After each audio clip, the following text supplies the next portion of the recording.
You are welcome to Twilight on CRTV News. I am Moki Edwin Kinzaka in Yaoundé. Today we shall be looking at the security situation in Bamenda, the floods in Douala, and the marking of the General Certificate of Education, both the ordinary and advanced levels in Boya. Our talking point is on non-communicable diseases, following the launch this week of the National or Non-Communicable Diseases Action Week. Our guests are Dr. Ngek Sente, General Practitioner, and Divine Budzi, Monitoring and Evaluation Officer for NCDs and the Prevention and Control Program of the Cameroon Baptist Convention. Thanks for watching. We begin with the news, and it's with Joyce Abigail. Good evening, Joyce. Thank you, Moki. A special security operation has been launched in Bamenda, prohibiting temporarily the circulation of commercial motorbikes in that city. Yes, Moki, and our correspondent from Bamenda, Mabel Minkemdi, now paints the general atmosphere of some major streets there in Bamenda. Le Covid-19 n'a pas barré la voie à la lutte contre le VIH-Sida. La jeunesse, couche la plus vulnérable, doit se protéger et adopter les bons gestes comme connaître son statut sérologique. La lutte contre le coronavirus.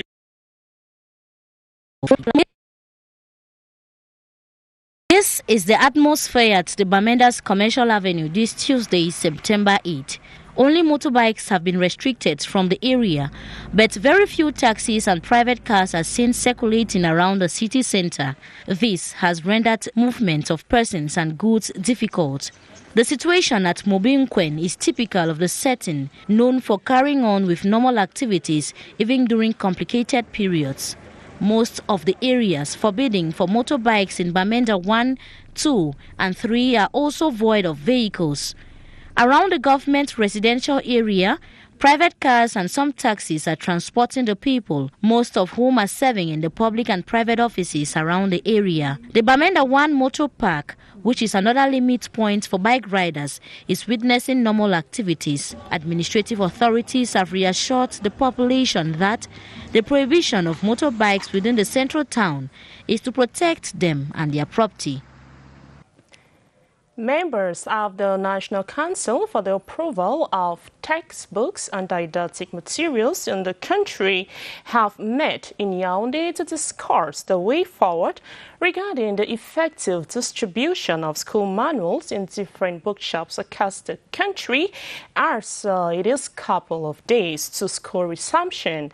The conclave brought together some textbook publishers, distributors and bookshop owners in the country. Details of the story with Romeo Kenny. Textbooks of the elementary classes as well as those of classes 1 and 2 have been changed in order to conform to the new pedagogical method, the competence-based approach. This modification featured amongst the talking points of the meeting between publishers, book vendors and officials charged with the provision of textbooks in the country. This meeting was, first of all, to look at the availability of books towards the opening of the new school year. Then we talked about, the prices. The distribution chain has often been perturbed by transportation costs and competition between stakeholders, but this academic year, things won't be the same. Book lists have been published 8 months before time for nursery and primary school, and 5 months before time for the lower 6 and upper 6. All those involved in the provision and distribution of school manuals have thus resolved to ensure that the supply of didactic material is hitch-free. A new dawn in Cameroon's decentralization process, the regional councils, which will soon be put in place, is a major step to guarantee regional autonomy as enshrined in the 1996 Constitution. Some Cameroonian senators have expressed satisfaction as they look forward to the 2020 regional councils elections. The report with Charles Sanyangwe. No secret. Regional councillors in Cameroon will be elected on December 6, 2020, following a presidential decree signed on September 7, 2020. This decree was received with great joy by members of the Upper House of Parliament who represent decentralized territorial collectivities. I received this news of the election with euphoria, with a lot of joy and happiness. It has come to reassure or recomfort the implementation of the recommendations that were held during the major national dialogue. Traditional rulers who are senators see this decree as a milestone in Cameroon's democratic process owing to the fact that they will be fully involved in the exercise. Devolution has not only come to the delegates, but even right to the suburbs and villages of the Northwest and Southwest. While senators of the CPDM view the convening of the electorate as a final step in Cameroon's electoral process, some opposition senators view it as a sham. Do you think the prevailing situations in the region can permit for a credible election? I said no. We should stop papering over the cracks. We should stop these make-believe policies. We are not going to participate. Despite this criticism from the SDF party, one thing stands out clear. The upcoming regional elections will accelerate the decentralization process, and traditional rulers will be involved in local development at the grassroots. Political figures in the Central region have expressed their readiness and their eagerness to experience the first ever regional election in the country, while saluting this decisive political game, which is expected to accelerate the decentralization process. The political actors hope that the 90 regional councillors will be elected in the most right and impartial way. My Manu Joya of CRTV Center got some reactions and put together the following report. Step forward for the development of every region. This was a promise of the head of state.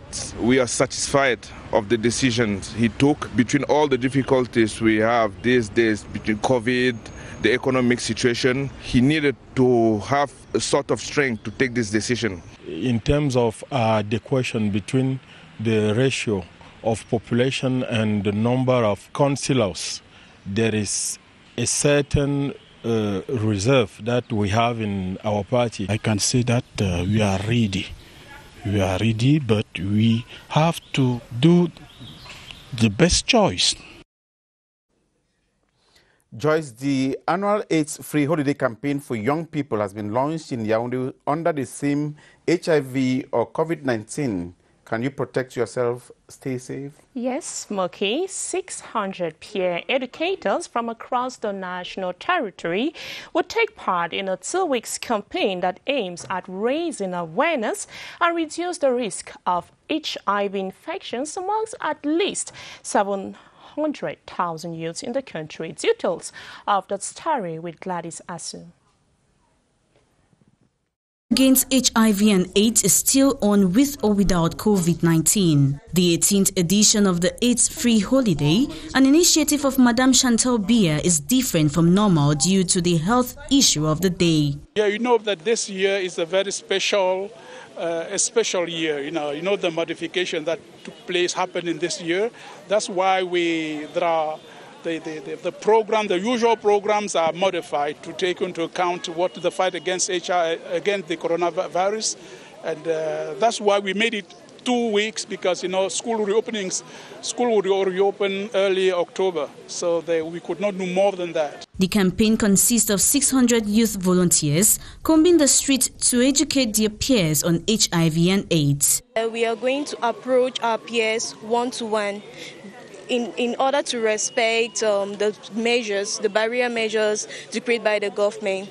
We are going to approach them and make them to be aware of the fact that HIV is a reality and that they should keep protecting themselves, but at the same time respecting the barrier measures. Last year, over 400,000 youths were sensitized, and this year the target is to get at least 700,000 youths know their status and respect COVID-19 barrier measures. We now go over to the Southwest region, where the 2020 marking session of the Cameroon GCE board examinations has been launched. Examination makers have been called upon to focus throughout their stay in order to ensure the credibility of the examinations. Details of that story with Fame Bunyi Ayisi from CRTV Southwest. 20 marking session of the Cameroon GCE Board examinations would feature the marking of the newly introduced technical and vocational examination. While officially launching the 2020 marking session, Southwest Governor Bernal Kaliabilai called on all stakeholders to observe a moment of silence in honor of those who died while trying to save education. He also called on all stakeholders to show proof of professionalism, report any suspected persons loitering around marking centers, and respect COVID-19 barrier measures. Also speaking during the ceremony, Dr. Hannah Etondembua, Southwest Regional Delegate for Secondary Education, urged the examiners to stay focused throughout their stay in order to ascertain the credibility of the examinations.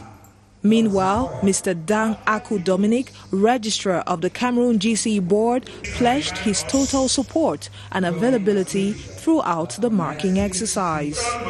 It's worth mentioning that this year's marking exercise will be carried out in 14 marking centers in Limbe and Boya as part of efforts to respect the COVID-19 barrier measures. We now go over to our foreign page, where Morocco has imposed a lockdown on Casablanca and shut its schools in a bid to stop the spread of the COVID-19. Journalist Larry Fande explains that Morocco has so far recorded over 72,394 cases of COVID-19 infection, including 1,361 deaths. Larry?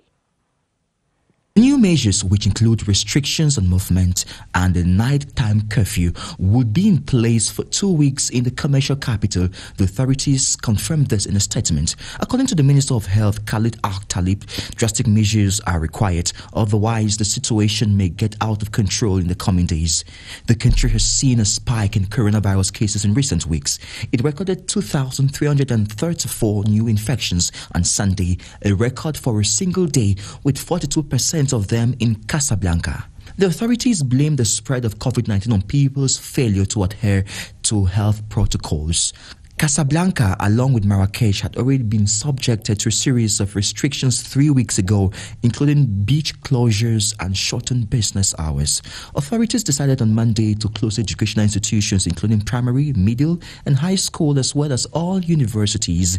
That came after epidemiologists voiced concern over the health system's capacity to respond to the crisis and the additional risks posed by the start of the school year.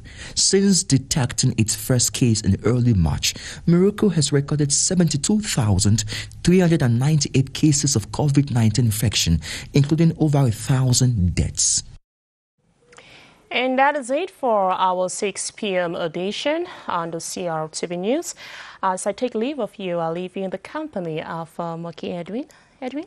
Thanks, Joyce. You're welcome. Let's take a break. When we come back, we'we'll go to Boya to find out how the marking of examinations organized by the GCE board started this day. Parce que nul n'est censé ignorer la loi, Angle Droit vous emmène au cœur des normes de la société. 13 minutes pour passer en revue vos droits et vos obligations. Soyez au rendez-vous tous les jeudis sur CRTV News. Angle Droit met les infractions à la barre.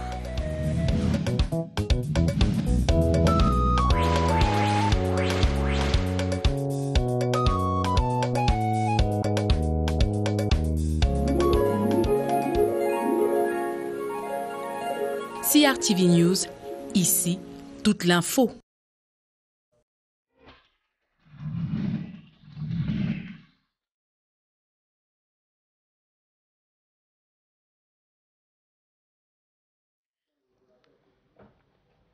Thanks for watching CRTV News. Officials of the GCE board are in Boya with markers to start the marking of examinations organized by the GCE board. Our reporter Bridget Ndep Asambiwan is on the line to Boya. Bridget, good evening. Good evening, Moki. We welcome you to Boya.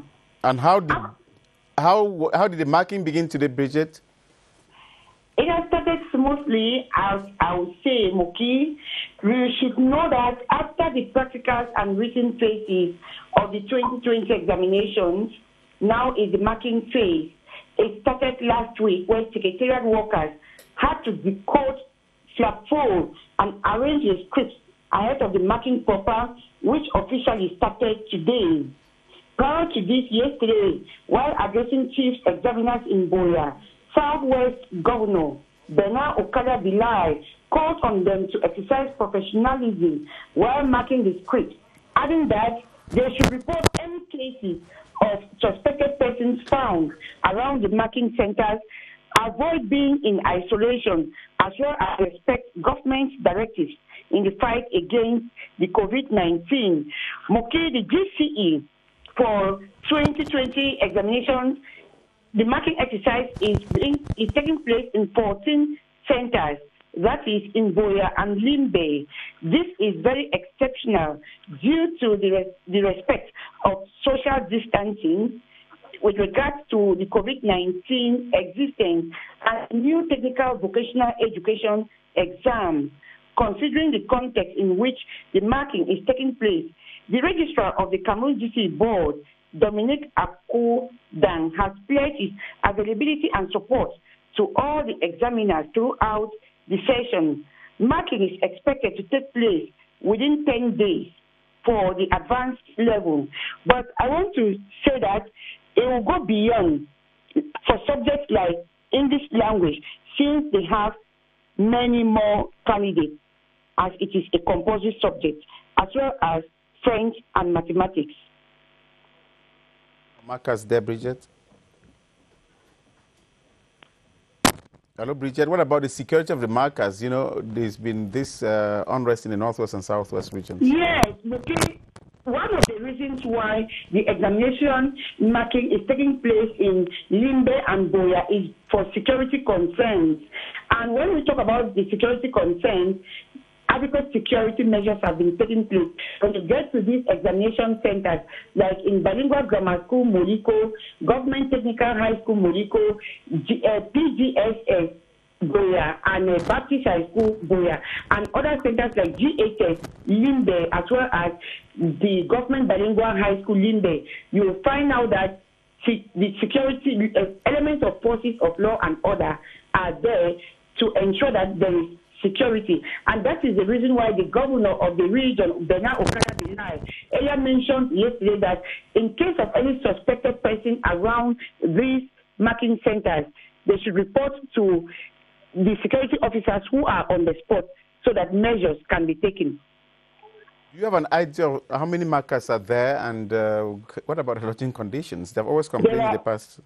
Moki, there are over 6,000 markers this time around. You know, the GCE was written in very challenging in a very challenging context, and they have to do everything to meet up with schools reopening for the 2020-2021 academic year.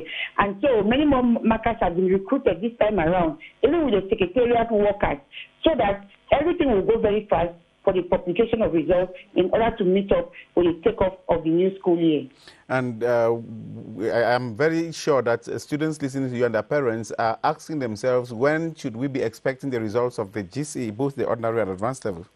Well, in an interview during the written phase of the exam with one of the officials of the GCE board, the deputy registrar for examinations, she made mention of the 3rd of October. But as you say, rumor is already going around by parents and the candidates who are so anxious that results will come out on the 25th. But we'll just keep our fingers crossed that finally the results will be made public as soon as they are ready by the GC board. Lastly, I know you've been discussing with some of the markers there. What is their, their level of implication, their thoughts, their feelings? Are they excited? Are they enthusiastic about marking the exams in spite of the difficult political and social conditions?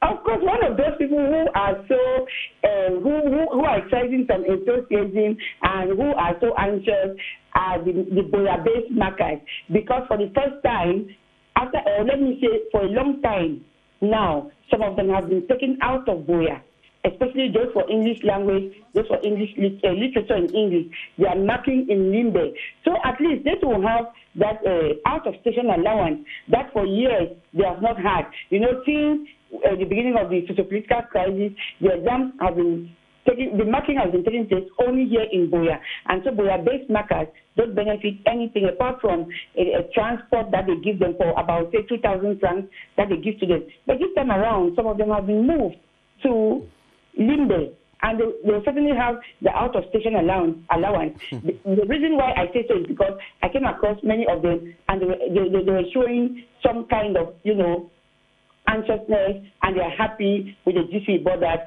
at last they too can have now out-of-station allowance. But some are not quite comfortable with the fact that the exams are being marked in Limbe, because most of the markers, when they come here, the university students have liberated their rooms, so about 4 or 5 examiners will live in one room of the students, and they pay, say, 10,000 or 15,000 for the exercise. But this time around, they are going to rent, or they are going to stay in hotels or rent rooms in Limbe that will be expensive than in Buea. I'm sure from the atmosphere around there, it should be indicative of how much people are preparing the back to school. Yes, people are already preparing back to school. They're very timid, you know. People are still very scared, even like those who sell the school uniforms. But then admission is going on. When you go to school, when you go to the schools, public, denominational or lay private, you already see parents queuing around with admission for admission reasons. Well, thank you very much, Bridget Ndeb Assam B1, our education correspondent in the Southwest region. Thank you, Bridget. Thank you so much, Moki.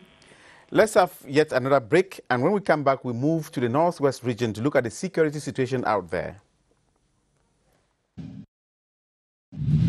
Nous faisons peau neuve dans cette édition de In Vitro. Le soin corporel et particulièrement celui du dos est au menu de cette édition. Ici, comme vous l'avez dit en introduction, nous sommes dans la salle de contrôle des préservatifs. Nous faisons un contrôle de la conformité de la qualité des préservatifs masculins et féminins. Nous allons appliquer du miel qui est très riche en nutriments. Comment est-ce que se porte ce métier à présent, ce métier de bijoutier ici au Cameroun? Actuellement, ce que je peux vous dire, la bijouterie, ça ne marche plus. Ce travail consiste à traiter toutes les dégradations, que ce soit les nids de poules, que ce soit les fissurations ou les affaissements. Le principe est simple, il faut que je mouille d'abord les 2 cylindres. Quand je finis de mouiller les 2 cylindres, c'est pour que quand je passe, on ait une route déjà ouverte à la circulation après mon passage.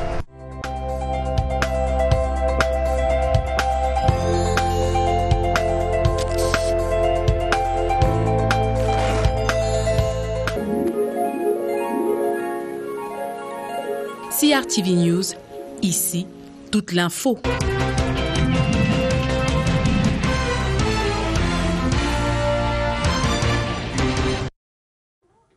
Let's now move on to the northwest region of the country, where public authorities in Mezam recently banned motorcycles from circulating in some neighborhoods of Bamenda. Our reporter Laurent Chisugbe is standing by on the line to Bamenda. Laurent Chisugbe, what is the raison d'être of such a decision taken by public authorities there?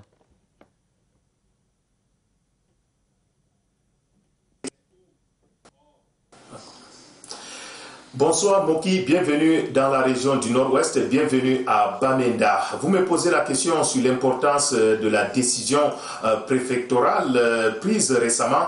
Eh bien, c'est un arrêté qui présente un intérêt sécuritaire certain, très important d'ailleurs pour le périmètre de la ville de Bamenda au regard de ce qui se passe, a besoin justement d'une telle décision pour permettre aux populations de vaquer librement à leurs différentes occupations. Vous êtes sans ignorer que c'est à bord des motos, Moki, que les bandes armées séparatistes ont l'habitude, n'est-ce pas, de réaliser leur forfait. C'est une décision qui arrive à point nommé, c'est une décision très importante qui va certainement à coup sûr apporter, n'est-ce pas, un impact positif dans le déroulé du quotidien des populations du périmètre de la ville de Bamenda.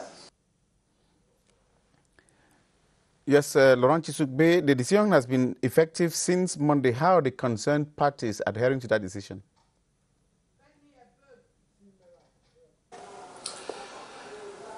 Bel et bien, Moki, cette décision rencontre l'adhésion massive des populations de Bamenda, notamment celle des conducteurs de moto-taxi. Depuis ce matin, il est difficile d'entendre le bruit de motos, il est difficile de voir des motos circuler dans les artères de la ville de Bamenda. Le préfet de la Mésame, Simon-Émile Mont, le gouverneur de la région du Nord-Ouest, Adolphe Lélé-Lafrique, et le général de brigade Cavalaire, commandant la 5e région militaire interarmée, ont été clairs là-dessus. Ceux qui vont s'entêter à ne pas respecter cette décision préfectorale, n'est-ce pas, ils seront donc heurtés à la rigueur des forces de défense et de sécurité. And right, last September 5, the military killed Fonte, known as Mad Dog, a self-proclaimed general of the separatist fighters. He is said to have been responsible for so many atrocities. That should have been good news for the peace-loving citizens of Bamenda. Moki, vous me posez cette question, sachez qu'il est difficile quand même de répondre par oui ou non, même s'il avait été à l'origine de plusieurs actes de violence dans la ville de Bamenda. Reconnaissons quand même qu'il ne posait pas ces actes-là seul. Il avait des collaborateurs et il faut justement retrouver ces collaborateurs-là. Mais beaucoup s'accordent quand même à dire que c'est un grand pas en avant vers le retour de la paix dans la ville de Bamenda, et que les populations vont de plus en plus, n'est-ce pas, à vaquer à leurs occupations en évacuant bien sûr la peur qui les animait, étant Fonte alias Maddock, selon les autorités militaires de la place, avait été à l'origine de plusieurs assassinats des forces de défense et de sécurité, des civils, hommes, femmes et enfants. Vous vous rappelez bien, son dernier forfait en date remonte au 1er septembre dernier avec l'assassinat du jeune inspecteur de police, et c'était également lui qui était à l'origine, n'est-ce pas, du braquage de la banque Crédit Union ici même à Bamenda.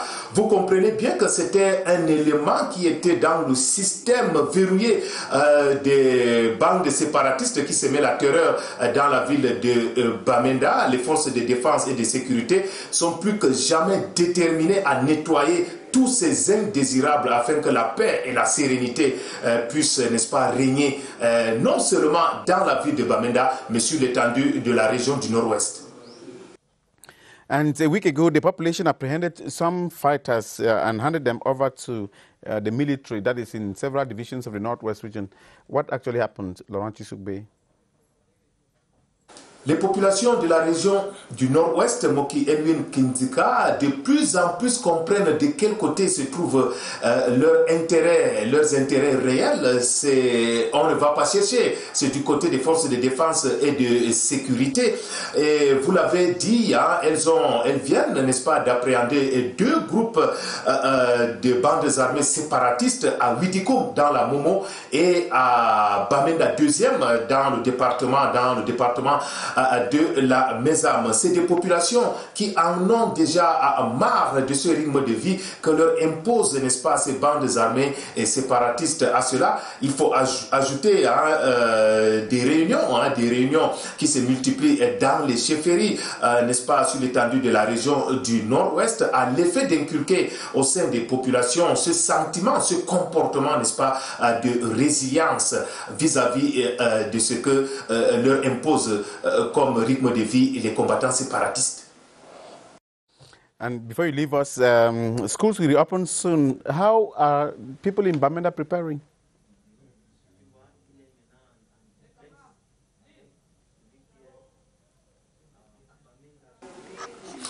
Oui, Moki Edwin Kindzika, le défi premier de cette rentrée scolaire qui se pointe à l'horizon, c'est bien celui de ramener d'abord les élèves sur les bancs. Vous savez bien que la crise sociopolitique qui secoue la région, vous êtes sans ignorer que beaucoup d'écoles ont été, n'est-ce pas, vandalisées, d'autres ont fermé leurs portes par peur, et chose qui a donc entraîné le déplacement de plusieurs familles, de plusieurs élèves vers d'autres villes du Cameroun. Mais il faut dire, les autorités administratives, les élus locaux, les chefs traditionnels et toutes les forces vives de la région du Nord-Ouest ne sont pas restés les bras croisés. Des réunions se multiplient dans ce sens-là pour pouvoir, n'est-ce pas, trouver une solution afin que cette rentrée puisse démarrer sous de très bonnes auspices. Tenez par exemple, samedi dernier, il s'est tenu ici même à Bamenda une réunion qui a réuni les maires, les députés, les sénateurs et les autorités administratives à l'effet de trouver justement une solution. Vous comprenez bien, Moki, que tout est activé ici pour la reprise effective de l'école bien sûr, sur l'étendue de la région du Nord-Ouest. C'est ce que nous souhaitons vivement. It's also a wish out here that after 4 years, students and pupils there should go back to school.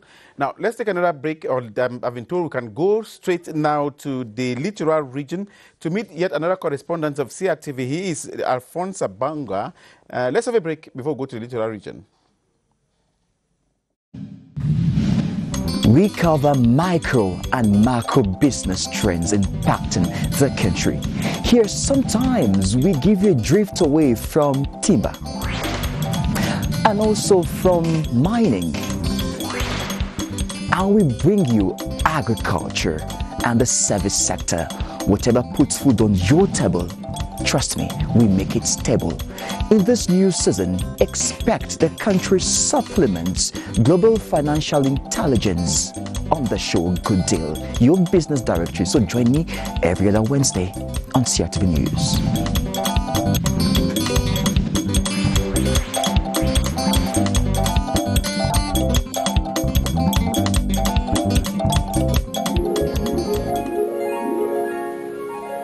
CRTV News, nothing but the news.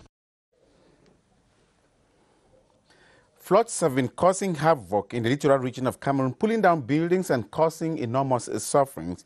Our reporter Alphonse Abanga Ashu is already on the line to Douala. And Alphonse, we understand that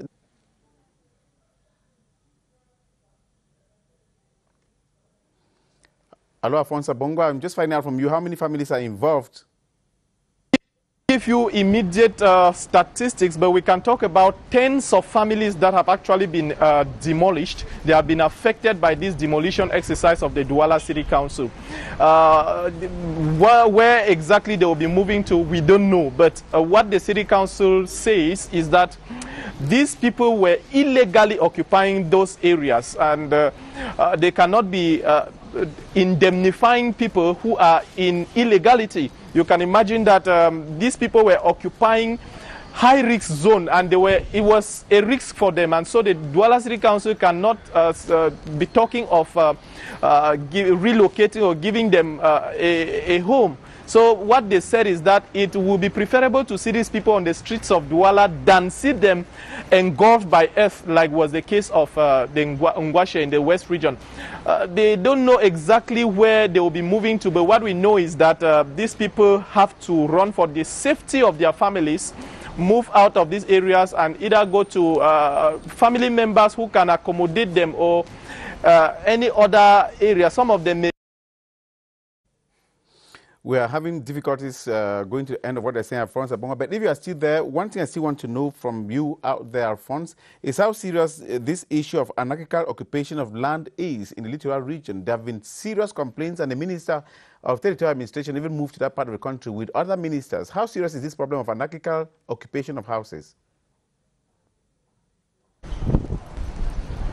I can say it's a very, very serious problem. You know, some environmental and construction experts have estimated that 70% of houses constructed in Douala have not followed the construction norms. You want to imagine that this is a very serious problem. That is why when Dr. Roger Mbasandine, who is the city mayor of Douala, was elected, he said his priority was to bring order in this anarchical environment in the city of Douala.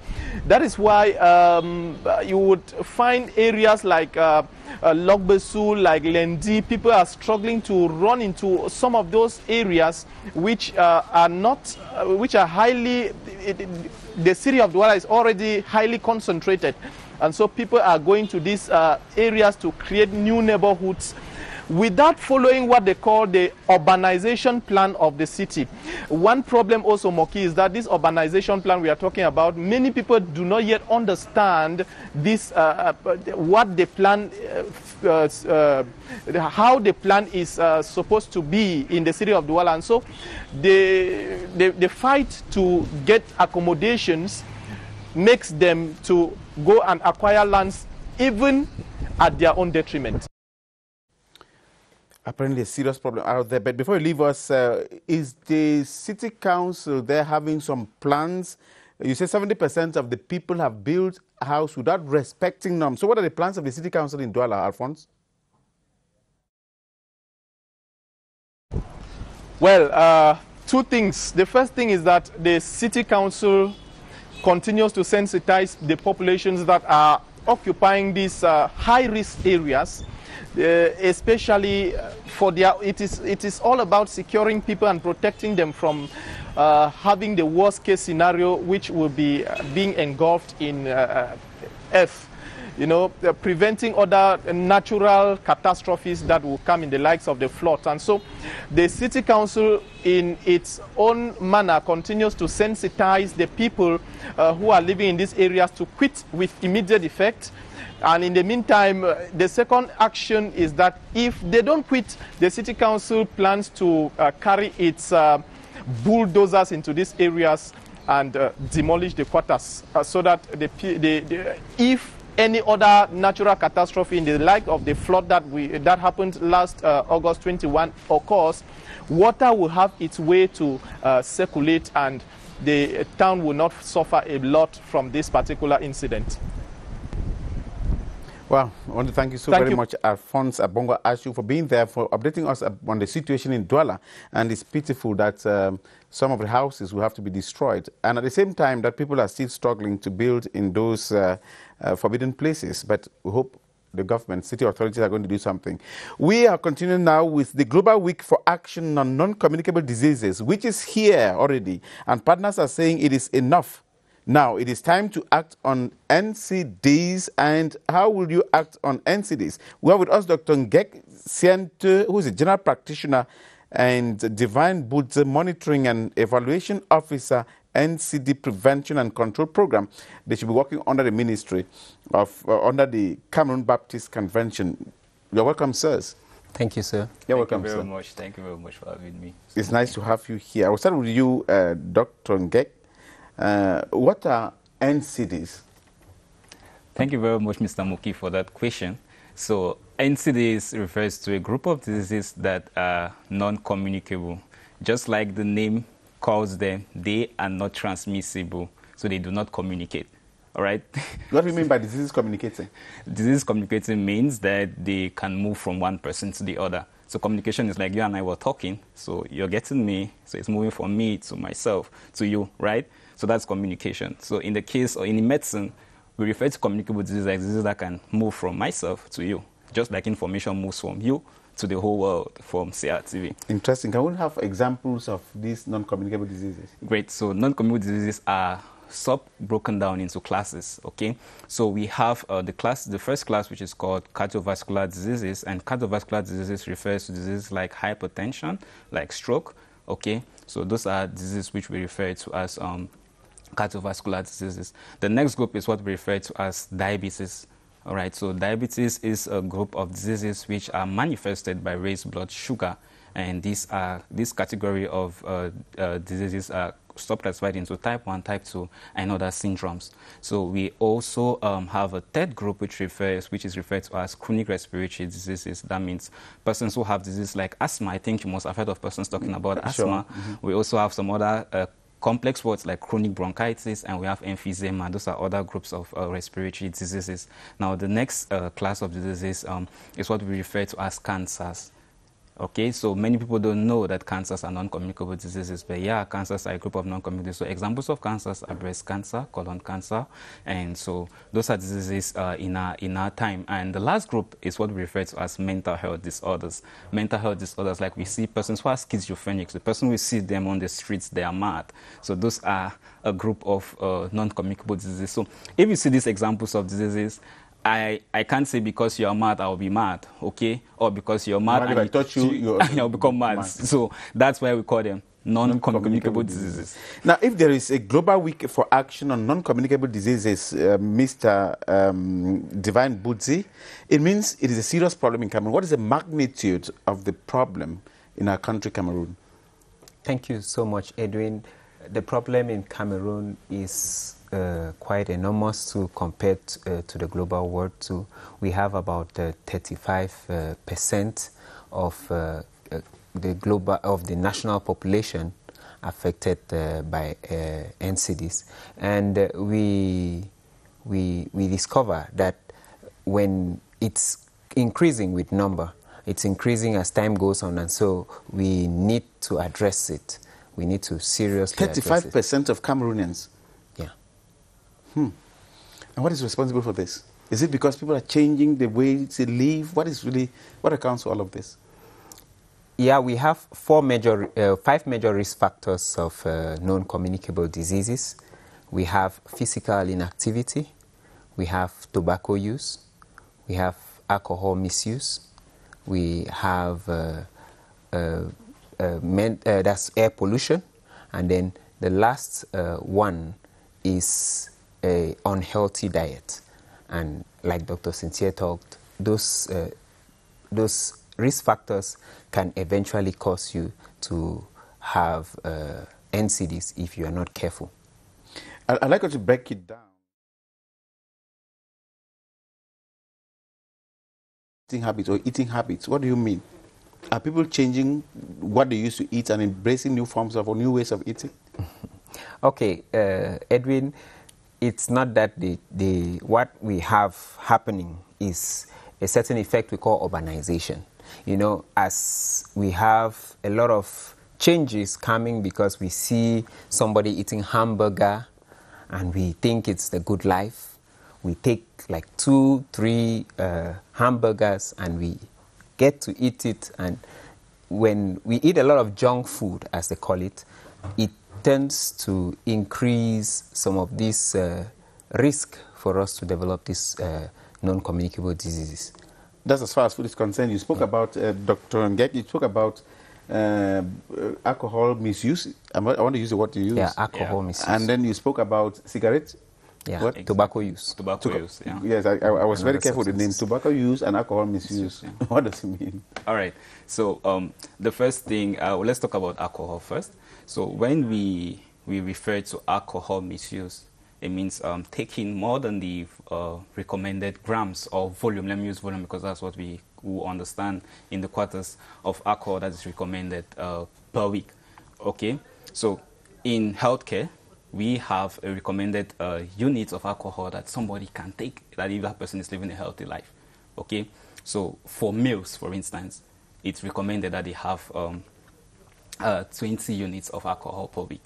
If you are to, well, in terms of that's why I'm coming to that. So that is like, let's take for instance a standard beer, okay, a standard beer. So a standard beer in US is a standard beer, but in Cameroon it's difficult to say what the standard beer is. But so with working in Cameroon, we'll be able to adapt. Like, okay, if you're taking Tertiary Expo, for instance, which contains approximately 6.5% of alcohol per volume in 650 cc's. So when we do that bottle is 650 cc's. So when we look at that, we see that someone who is actively drinking beer manufactured by brasseries in Cameroon would take maximum 2 bottles a week. In a week? Yeah, maximum. So for females, it's 1 bottle. So it's half that volume. So now, when we talk about alcohol misuse, is when you go to those excesses, because we know that Cameroonian youths and everybody in the active population, in a sitting, if they are decent, they'll drink too. If they are not decent, yeah, that's what I'm saying. So if they are not decent, we see tables. If you just go to any snack now, you see tables with pack 10 bottles. Too bad. So let's move now to the tobacco issue. Tobacco issue, it's generally we shouldn't smoke. It's not recommended anywhere. All right. Now, one of the strongest risk factors outside genetics, outside the fact that maybe we are black, to lead you to a particular group of non-communicable diseases is smoking. That group is cancers. Okay. For pulmonary cancers, as lung cancer, smoking is one of its strongest non-modifiable risk factors, because we have what we call non-modifiable risk factors, which is by virtue of your age, by virtue of your ethnicity. For instance, those of us who are black, we are generally prone to have cancers, okay, compared to the Caucasians, to the whites. All right. So smoking, it's not recommended, and even taking a cigarette a day, it's not recommended, and that damages your lungs. And in the long run, you are prone to having severe forms of pulmonary cancers, that is lung cancers, and it's actually killing. It's a leading cause of cancer-related death. So it's not something that we should play around. And you see chronic smokers coming to the hospitals every day. Doctor, I'm coughing. The cough is not productive. At times when I cough, it comes out with blood. When it gets to the bloody stage, it's very advanced. So at times I'll advise those listening to me, if you have a parent or friend who is smoking, tell the person to cease smoking. Generally, we know that it's difficult because it's addictive. The more you smoke, you tend to smoke more. And so we actually have an entire therapy which you take to stop smoking. I want to take us back a bit to talk about the drinking aspect of it. You've spoken about what people who smoke are exposed to, like the cancers. What about those who drink? Those who drink, it's enormous, right? Now, let's start with it. Now, alcohol in its essence, it's broken down in the body by the liver, all right? So the liver is like the isacam of the body, okay? So alcohol, it's majorly hepatotoxic, so it affects the liver. So we have a growing population of persons who come with hepatic failure, that's liver failure, from chronic alcohol smoking, from chronic alcohol intake. So that's what we call it, alcohol-associated liver disease. And the bad thing about it is that the only cure to liver failure is a liver transplant. And it means you buy a new liver? Yeah, it means you buy a new liver. And even in the world, it's in Africa, we rarely do it. Okay, so we have many people, you see young males with a pot belly, and they tell you that they are draining water from their abdomen. Those are overt signs that you know that the person has a liver failure. Now, the alcohol does not only affect the liver, it affects every organ system from the brain itself. So with it being broken down, it's converted to metabolites that will impair the response of our nervous systems. And that leads us to a pseudo-elated state. You know, when you take alcohol, you feel happy. No, that is a pseudo-elated state. So you feel that you're energetic, but in the real sense, in the long run, you're damaging your nervous system. And so every organ system, I can actually give a lecture on the whole body on that. And the take-home message is that alcohol is not good. The take-home message is that alcohol is not good. Divine, why is the CBC, where two of you work, engaged with this week of action against non-communicable diseases?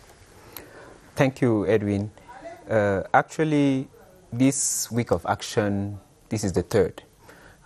We've had the first. It started 2 years ago by the global NCD, the global NCD Alliance, and what they wanted to do is they wanted to highlight the burden of NCDs. If you look at it, 70% of global deaths are due to NCDs, and so they had to highlight that, and then they move out on advocacy actions, different activities to pass the message across that NCDs are silent killers. They develop slowly, but yet they kill. And so the CBC Health Services in 2016 started a non-communicable disease prevention and control program, even though they had been doing a lot of work on NCDs earlier than then.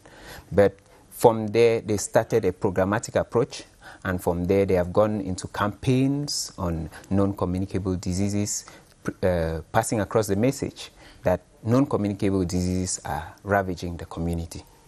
And when people have these cancers, how do you treat them? I mean, it's not easy because I hear they do what they call palliative care. They assist you to die. Is that what it means?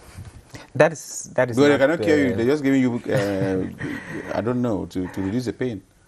Actually, Edwin, it's quite painful when it gets to that stage. But actually, we believe that non-communicable diseases are preventable. So we start from prevention, sensitization, and when we sensitize people, take for example a child. A child is growing, you may not know he's growing with an NCD, and you need to advise the child on the diets the child will take, on what the child, on physical activity, because if you look actually at the adolescent stage, that is where most of the NCDs rather develop, and then later on they would emerge maybe in the older part of life, and then you are like, okay, is this when it developed? But when it developed earlier than that time. Now, doctor, what is the age group? I mean, those who are affected the most, are they young people, middle-aged people, or old people? That classification that you've given varies from country to country. I'll go with the age group. Okay? Let's come back to our country. Yes, so the most affected age gap with NCDs is between the age 30 and 69. And you see that is actually the active working population of every economy. So that is how serious these NCDs are. And it's worth noting that from the World Health Organization statistics in 2018, 15 million global deaths aged between 30 to 69 were from NCDs. And 85% of those deaths occurred in low and medium income countries like ourselves, Cameroon. So that means if we count all low, middle, and low countries, if we count 10 persons, 8 out of those 10 died from NCDs. Let's move to what some of the slogans you have. Partners say it is enough. What is enough? And that's the slogan you have for you say partners say it's enough. What's enough? It's enough for us to be silent about the silent pandemic. All right. So NCDs has been a silent pandemic since time immemorial, since the onset of so-called urbanization and modernization and whatsoever. Life is gradually becoming sedentary. And so this year, we are saying it's enough. It's time for us to take action. It's time for us to act on NCDs. It's time for everybody to be accountable for NCDs. Divine, why is it time to act now? The time is it because there's a particular specific reason you're asking people to act right now? You didn't ask them to act yesterday. Thank you, Edwin. The time to act is now, because if the NCDs have to start developing now, they would express themselves later. So if you don't act now, it will express itself later. So act now so that you'll be free from NCDs later. And how should people act? We like for the CBC Health Services, we have a number of youths we have been talking with, and we had an advocacy program for young advocates against NCD, that's for NCD prevention. And what we did with them was that we sensitized them on what NCDs are, how they kill, how to prevent it, how to even pass across messages in the community. And if you notice, they have been moving around and passing across the message of NCDs, that NCDs kill. And so we discovered that for the past 2 years, even the Global NCD Alliance has been congratulating the CBCHS because the young advocates have been on social media and passing across even the message there. And it's really been a wonderful one. Now, Doctor, let's start by looking at what to be done now to prevent these people from being affected by these non-communicable diseases. So what should people be doing? All right. So the aim of the World Health Organization and all health bodies, it's that we should reduce the premature deaths from NCDs by 25% come the year 2025. So it's a slogan called 25 by 25.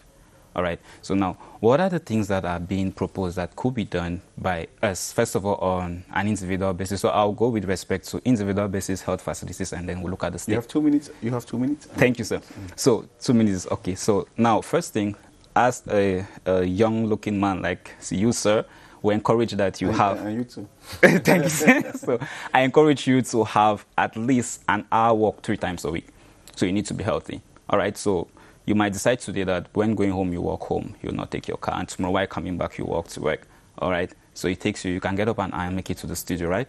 So that's what we encourage every citizen to do. And if you can't do that, you should find out time in your busy schedule to do at least 30 minutes of aerobic exercise. What does that mean? Push-ups, jogging, and so on and so forth. Now, you should eat a healthy diet.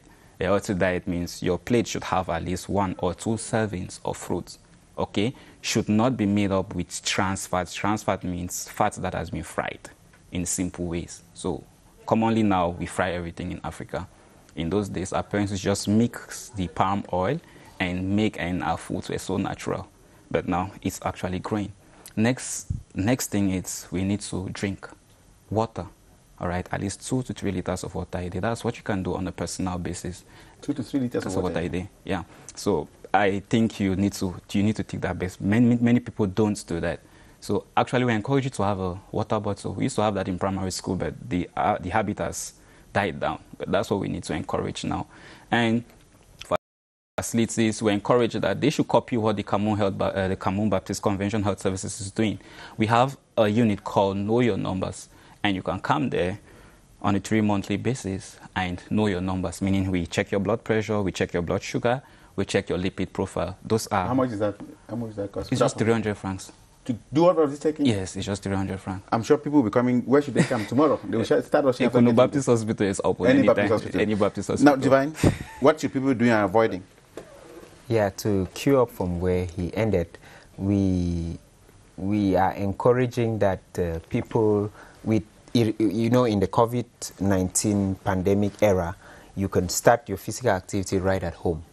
You create your space, and then you do even jogging, even with the jump rope at home, and it will, you could do that, and you could even do counts. We have phones now, with the Android phones now, you could do your steps, you could count your steps on your phone as you move, and they call that the pedometer. You have it in your phone, and you see it will be counting your steps. And you could also avoid, like what we said, you avoid a lot of tobacco. Even tobacco, if you come around someone who is smoking, just give way. You could even tell the person that smoking kills, let the person just shift a bit so that it doesn't affect you too. And you could also avoid heavy imbibition of alcohol. If you take it in controlled measures, you'll live a healthy life. Doctor, you're so young. Cameroon's got talents. The way you spoke, I was surprised. I said, wow, where is this man coming from? Where were you trained? I was trained from the best university in Cameroon, University of Where. Ah, the place to be. Yeah. That's nice to hear. You too. I'm sure you are the spokesperson for this thing, because you go around really educating people and have the words to do that. I want to thank you very much, gentlemen, for coming. I want to thank especially Professor T. Pius, he's in charge of CBC Health Services, if I'm not mistaken, who made it possible for you to be here, and other officials of the CBC Church that have been very much present in this program. So, 30 seconds, Doctor. How is it going to end? The week is just midway now. What is happening in the next days? So today it's Wednesday. Thursday we'll have a talk for cancers to patients who are living with cancers, and also persons who have people living with cancers. So it's health education. We'll do that in the health facilities and in churches that we've already programmed. And also the week is open for everybody to visit our Know Your Numbers unit so that they could also get to know their numbers. It's actually the only time that we are prioritizing them. Thank you so very much for coming. Now it is getting to 7 o'clock in the only time. We shall be receiving here in the studio Nadia Amana to give us news, what has made news in Cameroon, in Africa, and in the world. Just to remind you, if you're just getting in touch with us now, that we're talking here about non-communicable diseases, because the Global Week for Action on Non-Communicable Diseases is already here, and partners like the Cameroon Baptist Convention are saying it is enough. Now it's time to act on NCDs, how would you act? What should you do? That's what we got from Dr. Ngek Sitier, who is general practitioner and works with the Cameroon Baptist Convention. And we also had here Divine Budzi, who is a monitoring and evaluation officer for NCD Prevention and Control Program. I want to thank you so much for being there. Now, let's move to the news. Bonsoir, Nadia. Bonsoir, Moki Edwin. Vacances sans sida, la 18e édition a été lancée ce jour à Yaoundé. Tout à fait, Moki. Et c'était sous le thème VIH ou Covid-19. Vous pouvez rester en vie pendant 2 semaines. Donc, 600 pères éducateurs vont donc parcourir les 10 régions du Cameroun pour éduquer, sensibiliser et surtout encourager les jeunes à se faire dépister volontairement. C'était sous le regard de notre reporter Adèle Sylviane Kalga. Le Covid-19 n'a pas barré la voie à la lutte contre le VIH-Sida.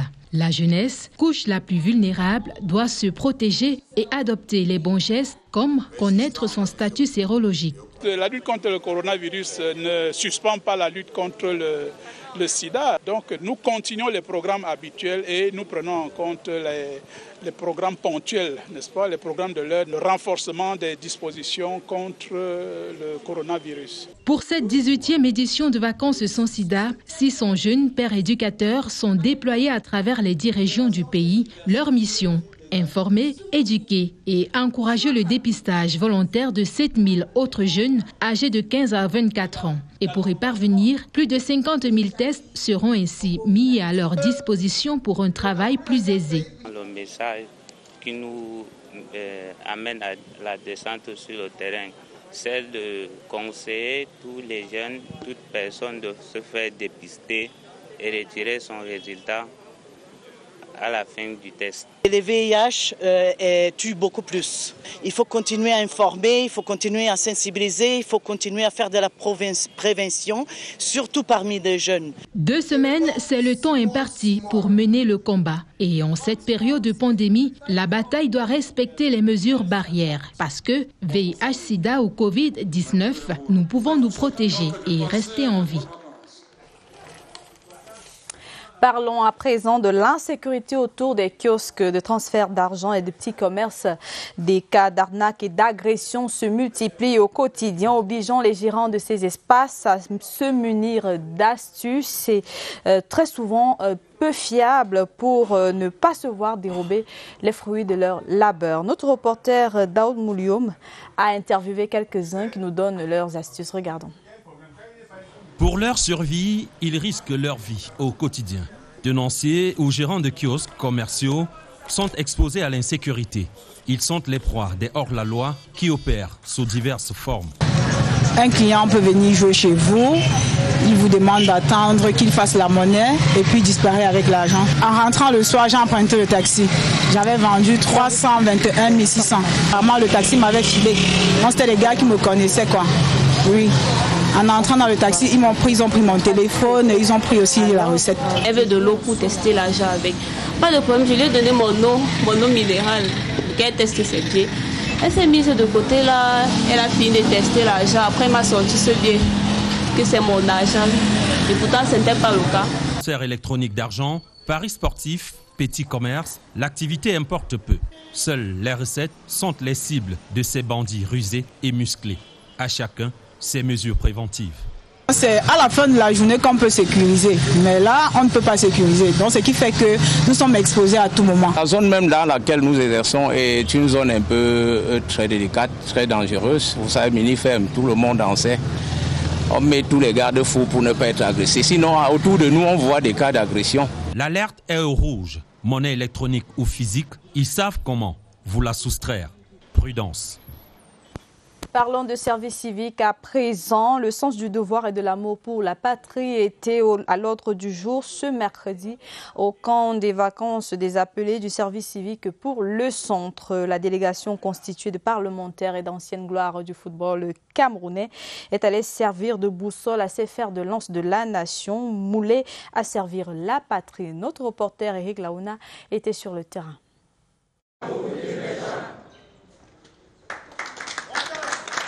En quelques semaines passées entre ces murs, les voilà tous transformés. La cuvée 2020 des appelés de l'Agence nationale civique a de quoi rendre fier. Nous avons vu des jeunes enthousiastes, fiers d'être Camerounais et qui ont tissé entre eux des relations humaines qui fondent la cohésion sociale et qui montrent que s'il en était encore besoin, que les jeunes sont capables de relever les défis à venir. La vague de visiteurs du jour, parmi laquelle se trouvent de prestigieux noms de l'épopée glorieuse de la Coupe du monde de football Italie 90, pouvait admirer le savoir-faire du Cameroun de demain.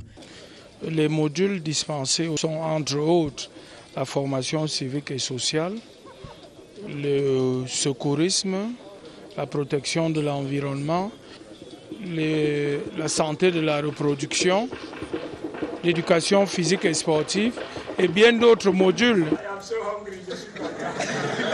Le moral gonflé à bloc et le sens du devoir chevillé au corps, la jeune colonie des appelés peut continuer à écrire son histoire et celle du pays.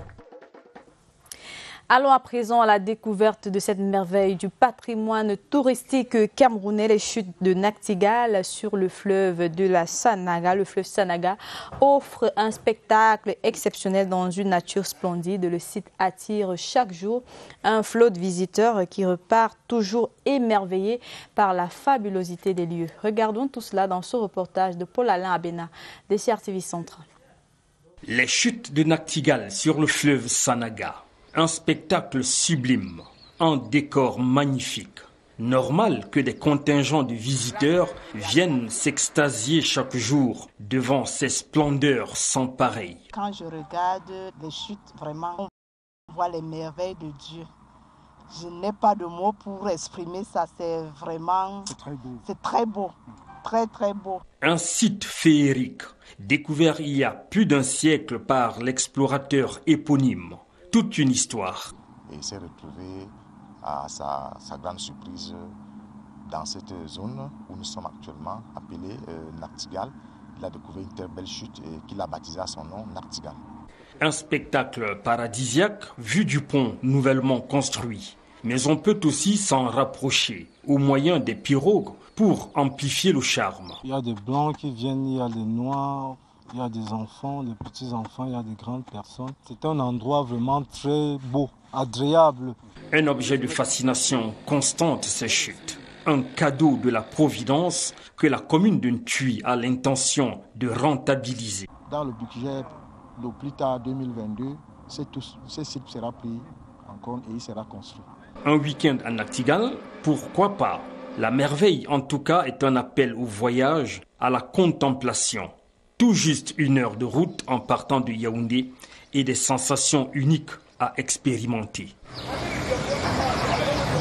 En culture, Sissou, la nouvelle égérie de la musique urbaine camerounaise, renoue avec la scène ce week-end. Le jeune chanteur à la maturité précoce vous invite à découvrir son univers musical. L'auteur de titres à succès, Emma, sera en concert ce vendredi et ce samedi à Yaoundé. Mais avant d'y être, découvrez les débuts de ce talent. Il est au micro de Marthe Ambani. C'est très jeune, en écoutant les disques que mon père écoutait. J'ai fait ma première scène en 2011 sur une scène durant un concours interscolaire, le concours Coca-Cola sans publicité. C'était ma première scène. Du coup, j'ai multiplié les scènes live, j'ai essayé de revivre l'instant. Après, je me suis mis à composer quelques petits trucs, à gratter le papier, entrer au studio et puis voilà. Ce sera 30 places, limitées au laboratoire comme on l'appelle, la salle de répétition des Macas où il y a déjà eu beaucoup de concerts précédemment, donc Sissol sera un concert de plus. J'ai envie de faire le tour du monde, j'ai envie de faire découvrir la musique camerounaise, que ce soit le bikoutsi, le mangabeu que je fais, le makossa que Sissol fait au reste du monde.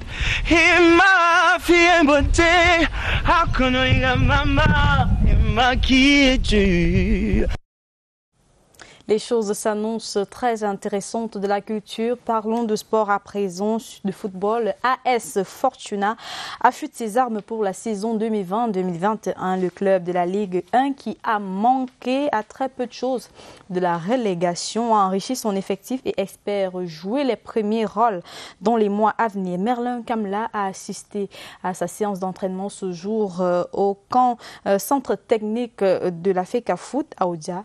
Voici son reportage. C'est la 13e séance d'entraînement pour AS Fortuna, malgré le report de la date de reprise du championnat camerounais. Le club, constamment dans la zone rouge la saison dernière, veut inverser la tendance. En gardant le gros de l'effectif l'année dernière et en réajustant à certains postes par certains nouveaux joueurs. Et un jeune comme Junior Fédé, qui est un ancien de la maison, qui était avec le canon l'année dernière. Vous avez Lionel Abaté, qui a été meilleur buteur de la Ligue 2 quand l'équipe montait, qui allait faire ses preuves aux États-Unis. Pour rattraper les 5 mois d'inactivité liés à la pandémie du Covid-19, le travail est plus physique. Beaucoup sont arrivés en surpoids et donc nous avons, comme d'habitude, commencé par une préparation physique généralisée qui se fait en 3 temps. Nous sommes encore en train de terminer la première phase. Jouer les premiers rôles passe nécessairement par une cohésion dans le groupe. On se connaît déjà bien et jusqu'ici tout se passe bien. On a eu à jouer ensemble il y a de cela longtemps, donc c'est vraiment un plaisir d'être avec mes frères. Chaque matin, on travaille bien en attendant que le championnat débute. À part assuré, AS Fortuna est en route pour relever le défi du maintien. Pourquoi pas un titre national cette saison? En sport, toujours, les dernières rencontres de la 2e journée de la Ligue des Nations se sont disputées hier mardi. La France s'est imposée dans le remake de la finale de la Coupe du Monde face à la Croatie. Pendant ce temps, Cristiano Ronaldo, lui, traversait la barre des 100 buts avec le Portugal. Notre reporter Robert Collin-Sembiama fait le récit des faits majeurs de cette compétition. Comme un air de déjà-vu. France-Croatie de ce mardi était l'affiche de la finale de la Coupe du Monde 2018. Même affiche, même score final. 4-2 pour la France avec des buts de Griezmann, Giroud sur penalty et la première réalisation du jeune défenseur Dayo Upamecano. Cristiano Ronaldo, puissance 101. Contre la Suède, la star portugaise a d'abord ouvert la marque sur coup franc pour sa 100e réalisation avec son équipe nationale. Avant de doubler la mise en seconde période pour donner la victoire au Portugal, 2-0, 101 buts en 165 sélections pour la superstar portugaise. L'Angleterre n'a pas fait mieux qu'un nul vierge contre le Danemark. L'Arménie a dominé l'Estonie 2-0. Le Monténégro est venu à bout du Luxembourg 1-0. Voilà donc qui met un terme à ce 19h. Restez sur CRTV News en compagnie de Moki Edwin Kidzeka. Thanks very much, Nadia Mana, for being there. And we're having a break before we see if it's possible to have our society supplements, because we're informed that there are some technical issues disturbing us from having unusual supplements on Wednesday that has to do with the society. Let's have a break. We'll be back. Welcome to Twilight on CRTV News. I am Moki Edwin Kinzoka.